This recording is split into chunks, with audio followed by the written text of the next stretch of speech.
إليه ما عليك إلا السعي. يا صباح الخير يا حبوباتي، عاملين ايه؟ طمنوني عليكم، يا رب تكونوا بخير. وحشتوني كتير، وللأسف انا كنت غايبة عشان كان في كده مشكلة في الموبايل من ناحية المساحة، فالله المستعان. الحمد لله حلينا المشكلة. وقبل ما نبتدي الفيديو متنسيش ان انتي تعملي لايك وسبسكرايب لو انتي مش مشتركة في القناة، وتفعلي زر الجرس عشان الفيديوهات اللي جاية حقيقي خطيرة خطيرة بقى، مشتريات وديكورات، وبصوا ما اقولكوش. واول ما صحيت عملت كورن فليكس بجوز الهند والموز، وبعدين عملت اختراع خطير خطير بجد. هو حاجة كده ما بين الكريب والبانكيك، ماشي. حطيت دقيق ولبن وبيض ومعلقة صغيرة من زيت او زبدة براحتكم، المهم، وفانيليا وبيكنج باودر ومعلقة سكر ورشة ملح. تقدروا بقى تضيفوا الاضافات اللي انتوا بقى عايزينها، يعني تقدروا مثلا تشيلوا شويه على جنب كده. انا عملتهم ساده بحط فيهم نوتيلا، والحادق بحط له شويه ملح كمان، وبحط عليه جبنه، اي نوع جبنه، دي كانت جبنه رومي تمام، وشويه بقدونس. ممكن تحطوا زعتر كمان، ممكن تحطوا ريحان، براحتكم، بس بجد خطيره. المهم ان القوام بتاعها بيكون اخف طبعا من البانكيك. بصوا رهيبة. انا بجد بقالي فترة بعملها لما اكون لسه هكلم السوبر ماركت مثلا يجيب لي عيش وما فيش عيش وقررت ان انا بقى خلاص اتصرف، بعمل ده. اسهل لي كتير بقى من ان انا اعمل توست في البيت واستنى لحد ما يتعمل واحطه في الفرن. الموضوع ما بياخدش ثواني ثواني حرفيا. انما التوست بحب اعملهم بالليل، يعني انا بعمل الغدا اكون بعمل التوست، فلا اصحى بقى تاني يوم اقطعه براحتي، بتبقى لا كده الوقت المناسب لي يعني. بس واسرع من اي دليفري ممكن يجيلكوا على فكرة، يعني لو كلمتوا اي ابلكيشن او سوبر ماركت بجد اللي انتوا هتعملوه ده اسرع بكتير. بس خليت زي ما قلت لكم 2 كده فوق سادة. وبصوا عملت ايه، بصوا هقول لكم الصراحه. هو العيش يتاكل كده لوحده حلو جدا، هتحطوا فيه بطاطس هيبقى خطير. بس قررت ان انا احط عليه اللي هي الجبنه دي. بصوا ما عجبنيش، بس كلته، هو مش وحش بس ما عجبنيش الميكس. بس وطبعا الساده وش هيكون نوتيلا، يعني ده وش كده. ممكن تحطوا فيه كمان قطع موز، بس بقى خلاص بقى في ايه، ما احنا يعني الصبح كلنا كورن فليكس بموز. بس هو عملت الكوفي بتاعتي وروقت على حالي كده عشان بنجهز للسفر.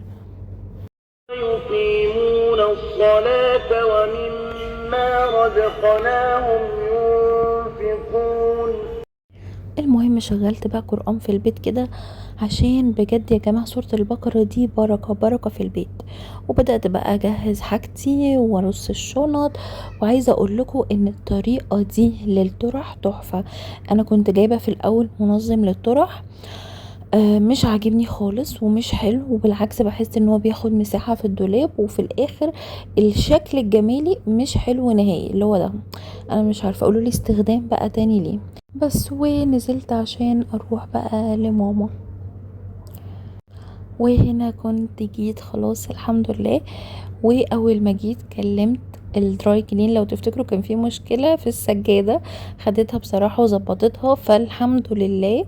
وبعد كده غيرت الصورة اللي على الكوفي كورنر، بحس كده بتجددلي الطاقة.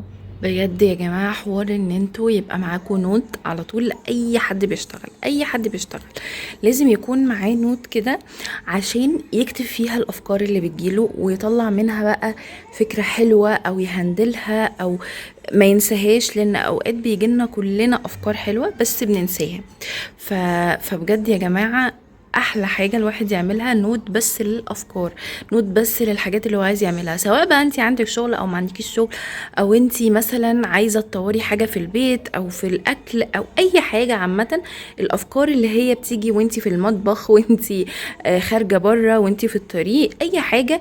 الافكار دي اوقات بتيجي على بالنا وبيبقى عندنا حماس ليها جدا، وبعد كده بننسى والروتين الحياة بياخدنا. فأحسن حاجة تعمليها ان يبقى عندك نوت بوك بتحطي فيها الافكار، تبقى صغننه تحطيها في الشنطه معاكي، تحطيها جنبك كده على الدينو كده، تحطيها وتكتبي فيها الافكار.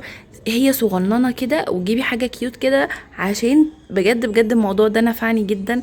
سواء ان انا مثلا ايه، انا هقوم اعمل تفريزات الفلانيه، انا هقوم اكتب كذا لشغلي، هي نوت بجد عاملاها بس للافكار اللي هي بتجيلي، عشان ما تبقاش اوفر ثينكينج. لا، هي بتبقى حاجه انا بطلع منها حاجة بجد بستفيد بيها، مش مجرد هي افكار بتجيلي بتضغطني. لا، انا فعلا فعلا بستفيد بالافكار اللي بتجيلي، مش بحس انها بتضغطني اكتر. انا الحمد لله رجعت من السفر امبارح، ده لان ماما في محافظة وانا في محافظة. فعايزة اقول لكم ما ببقى راجعة بقى من عند ماما، يعني بيبقى ورايا بقى شنط، ترتيب شنط تاني، ورايا ان انا ارتب بقى الشقة وانضفها، اغير المفروشات بتاعت السراير. يعني عارفين انتوا بيبقى وراكم بجد حاجات كتير كده. فبحس ان انا في الفترة دي انا مش عارفة اصور، انا مش عارفة ارجع للفلوج بتاعي زي ما انا. لا، بحس ان انا عايزة اخلص اللي ورايا كده وارتاح بقى، وبعدها بقى نقعد مع بعض كده ايه بقى، نصور فلوجات بقى براحتنا. بس فالحمد لله برضو لما بسافر ان انا يعني بعد خبرة سنين في الموضوع السفر، وان انتي تروحي يومين مثلا وتيجي، سواء بقى رايحة لمامتك، رايحة تقضي مثلا ويك اند في اي حتة، انتي الفكرة بالنسبة لك كلها انك حاولي لو المكان ده في غسالة، ان انتي ما ترجعيش باللبس كله تغسليه. لا، انتي بترجعي باللبس تحطيه في الدولاب، اللبس كله مغسول، اللي تستخدميه تحطيه على طول في الغسالة ويتغسل ويتحط في الشنطة، يترص في الشنطة من تاني. هيبقى فيه غسلة بسيطة، اللي انتي كنتي لابساه، اللي انتي كنتي مسافرة بيه، الحاجات دي بسيطة، يعني هتاخد في الغسالة غسلة واحدة بس كده. انتي مجرد انك بتفضي الشنطة وبتحطيها وبتحطي الحاجات في اماكنها بس. فالموضوع ده ساعدني كتير ان ما احسش بتقل ان انا ورايا كوم غسيل يعني. بس ولكن الحمد لله يعني انا كده ببقى صاحيه بقى مبسوطه ان انا منضفه الشقه والشقه رايقه، اعمل فطاري على روقان وهكذا. بس المهم طمنوني عليكم. الفتره دي حاسه ان انا مضغوطه شويه، عشان عندي زي ما قلت لكم ان انا عملت ريسبي بوك. فالريسبي بوك انا مهتمه بيها جدا جدا جدا، ومهتمه. ثانيه يا جماعه عشان في حاجه نوتي بتتعمل المرجانه. انا الريسبي بوك مهتمه بيها الفتره دي. ف هتلاقوني بقى اللي هو ايه، انا عايزه احط فيها خانات جديده، انا عايزه اعمل وصفات جديده تكون سهله، حاجه تسهل علينا مثلا واحنا نازلين الصبح، سواء الناس اللي رايحه شغل، الناس اللي بتحضر اللانش بوكس الصبح، بتحب وجبه الفطار جدا، ولكن بحب اغير فيها واجدد فيها. وبجد يا جماعه بلاش على طول تستخدموا الجبن المصنعه. يعني بجد هي مش مفيدة خالص. طبعا مش بتكلم كمان على اللحوم المصنعة، دي مش مفيدة اصلا، دي مضرة جدا. تمام، والجبن كذلك. بس بحاول بقى اغير كل فترة كده المكونات اللي انا عايزاها واعمل منها وصفة او اكلة. ده مش معناه ان انا اكلي كله صحي، انا بحاول احسن من الجودة بتاعت الاكل بتاعتي، فاهمين؟ يعني ماشي نفسي على نظام صحي اكتر من ان هو ده سعراته قد ايه، فاهمين؟ بس ده يعني موضوع كان حبيت ان انا اقول لكم عليه، لان انا الفترة دي مركزة فيه، وان شاء الله يعني عاملة بلاين كده ان شاء الله تعجبكم، لان هيبقى فيها كل حاجة ممكن تحتاجيها كست، مش شرط بس كمان كريسيبي بوك. انا مش عايزة اقول اكتر من كده، ولكن انتي مش لازم تكوني هتشتري ريسبي بوك تاخدي الريسبي منها، لا انتي يعني هتستفيدي بشكل اخر. المهم مش هنقول اكتر من كده، مش هنقول. بس عامة هيعجبكم ان شاء الله الحاجات اللي انا هعملها فيها.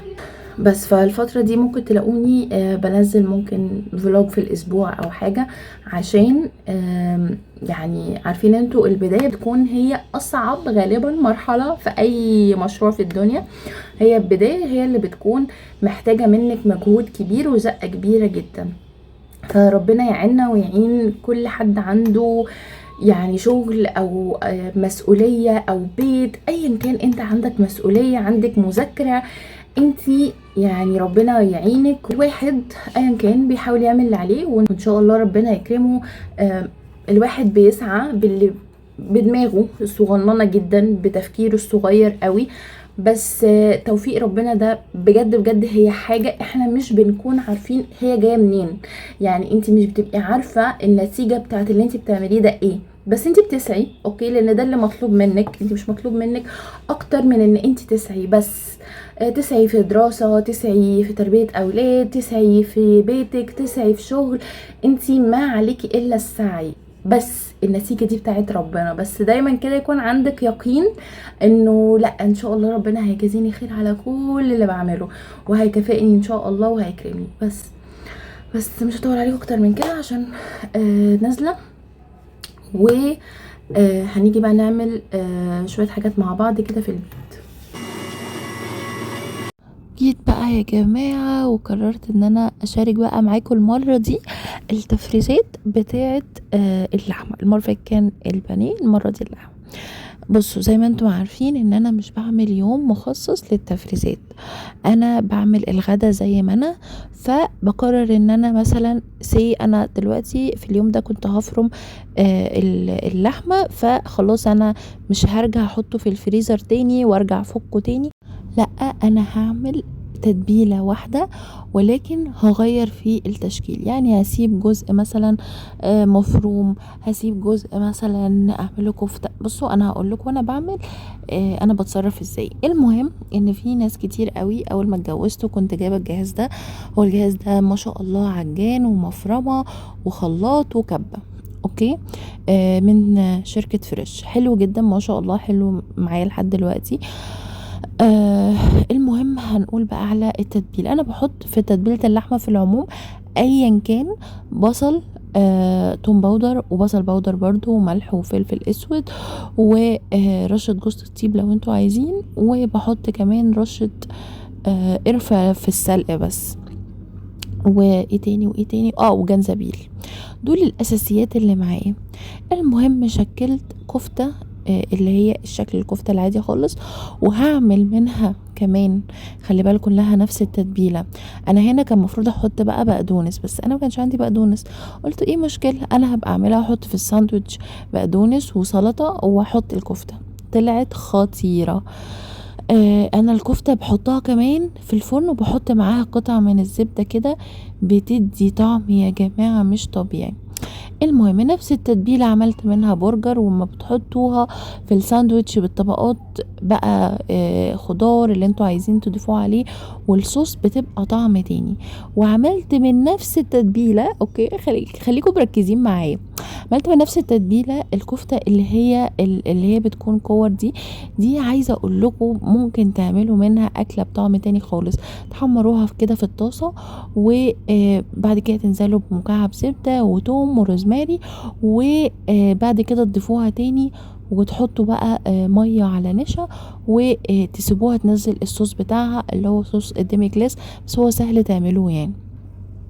بس يا جماعة انتوا متخيلين نفس التتبيلة عملت كام صنف؟ لا استنوا كمان، ده انا شلت منها على جنب اللي هي في العلبة الصغيرة اللي هناك دي، ودي انا عملت فيها بقى عملت منها المفروم وخطيرة. انا ما احتاجتش اضيف عليها اي حاجة غير الفلفل مثلا الاخضر عشان كانت الاكلة عايزة كده. فهي في كل الحالات انتي ريحي نفسك في التفريزات، ما تخليهاش يوم مخصص، هو نفس اليوم اللي انتي واقفه بتعملي فيه الاكل نفس التتبيله. بصي هتحسي بجد ان انتي عندك اكل جاهز على التسويه. اللي هو طب انا ليه اجيب اكل من بره؟ طب انا ليه اجيب تفريزات؟ بجد انا وقفت يعني في يوم من الايام بعد التفريزات دي اللي هو طب انا هجيب مش عارفه ايه جاهز على الاكل، جاهز على الطبخ، طب ما انا عندي. انتوا فاهمين الفكره؟